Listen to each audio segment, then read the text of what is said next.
Hey everyone, Micah here with Electrek, and today I'm coming to you from Amsterdam where I am attending Micromobility Europe, an e-bike and e-scooter and everything else show where we're going to check out some of the coolest things in micromobility. Come along with us while we check it out. Amsterdam played host to the event, which was perfect considering the entire city is designed for micromobility.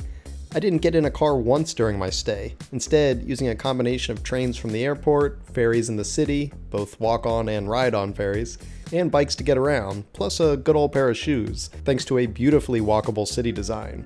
No cars needed, which is a great lead-in to the show.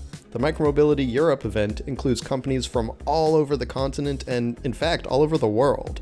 It brings together speakers, expert panels, startup awards with pitches from young micromobility companies, and lots of test riding opportunities. While it's impossible to include everything I saw, I'm going to briefly run through lots of cool things at the show, and one of the first things to catch my eye was Clip, a very simple e-bike conversion kit that you can plop onto most traditional pedal bikes to convert them into an electric bike. It's low power and has a small battery, but it's designed to just give you some nice assist. I tested it out and it is perfectly comfortable, plus it's pretty affordable at somewhere around $500, which is great if you already have a bike laying around that you want to turn into an e-bike, but perhaps not permanently, since you can still remove the kit anytime you want in seconds, no tools required. Pretty neat. There were lots of other visually interesting things as well, like Navi's demonstration of how waterproof their scooter powertrains are, with the battery, motor, controller, and display submerged in water. If your scooter's ever going for a swim, you can be pretty sure it'll still work when you fish it back out. Swabi brought one of their battery swapping stations to the show, demonstrating their solution for swappable battery networks. Instead of building their own battery like Gogoro, Swabi works with existing micromobility companies to make their charging cabinets fit those other companies' batteries. They can even accept multiple battery styles into the same swapping station. Companies like New are already working with them, and they boast close to 100,000 swaps already under their belts. Speaking of New, they had their latest N-Series electric moped at the show, which has a new display and a new place to store the second battery under the floorboard, freeing up space under the seat for storage. They also showed off a proof of concept for wireless charging through a partnership with Tyler, demonstrating that you can charge without plugging in by simply parking with the side stand landing on a wireless charging pad. Pretty cool. I might need to see about getting something like that for my own new scooter one day. There were some other weird things too, like SoFlo's super wide scooter thing. They have normal e-scooters too, but this one was more of a people mover that you can also put boxes and other cargo on, and it's extra stable at low speeds, so it's perfect for moving around a factory, warehouse, or other industrial areas. Rotes showed off their new modular e-bike system, with one of the perks being that the wheels can swap from front to back since the gears and other components are separate from the wheels. It was supposed to be a quick swap system, but I think I showed up too early and they were still working out the kinks. He is feeling the pressure.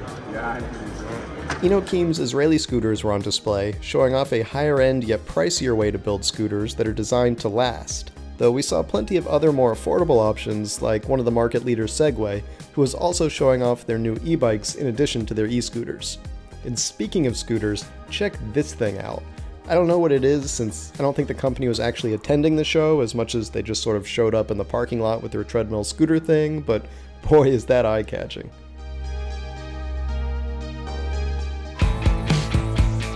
I got a chance to test out this interesting new e-bike called the Elio, which has a front hub motor and a mid-drive motor, giving it all-wheel drive.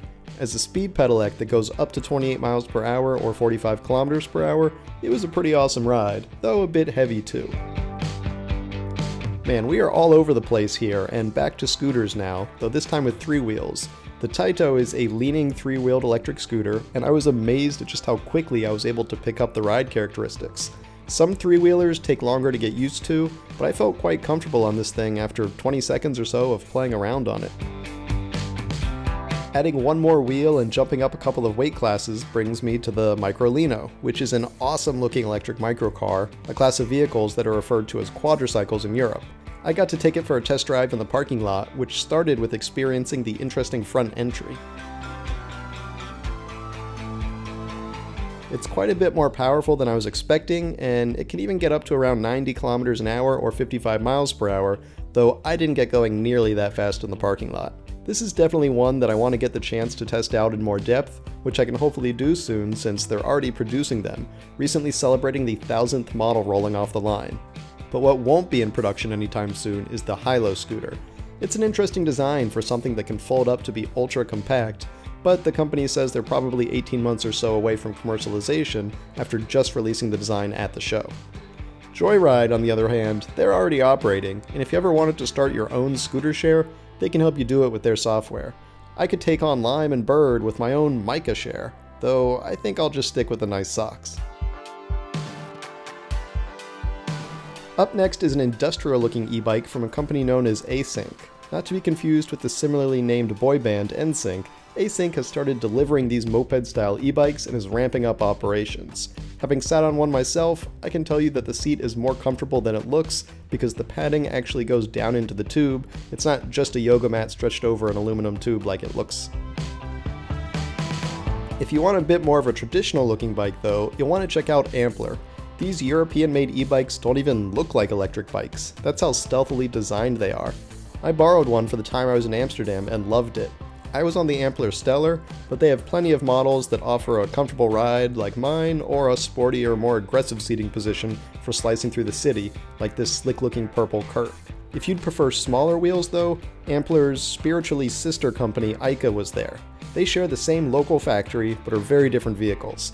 I love Ica's removable battery, which also features USB charging, so you can charge it up with your laptop charger, or even use it backwards like a power bank to charge your laptop if you're in a pinch. I've ridden this one before, but I'm looking forward to doing a full review on it soon. No matter what type of ride you use, a flat tire can ruin your day. So Tannis was at the event to show off their tire liners to significantly reduce the chance of flats, as well as their new solid tires that make flats impossible due to the lack of, well, air.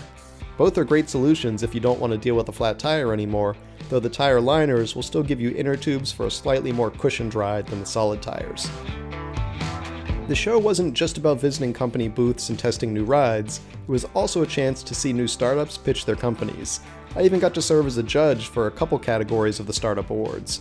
It was fun seeing new concepts and companies, like this tandem-seated electric microcar from Indian company Wings EV. In the end, several companies took home prizes in their categories, like Swabi for the charging category, Taito for the scooter category, and Clip for bikes, with Clip also winning the overall grand prize. The pinnacle of the show, though, was the Rave Ride, with DJ Dom Whitting and his DJ stand built on top of an electric cargo bike. Hundreds of show attendees and local cyclists cruised through Amsterdam in a rolling dance party. I even got to see some old friends, like that weird freaking treadmill scooter bike thing. I wish I could share the music, which was awesome, but YouTube would copyright strike me, so instead I'm just overlaying some licensable music that I hope captures the mood.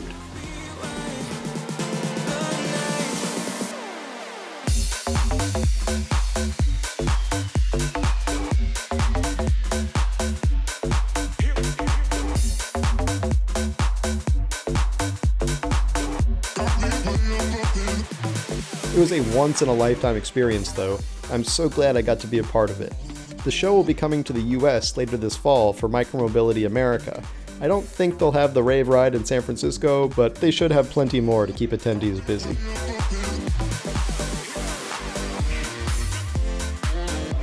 Thanks for watching, everyone. We hope you enjoyed that video here from the Micromobility Europe show in Amsterdam. If you did, why don't you give this video a thumbs up, and don't forget to subscribe so you won't miss any of our future electric vehicle videos. We'll see you here next time.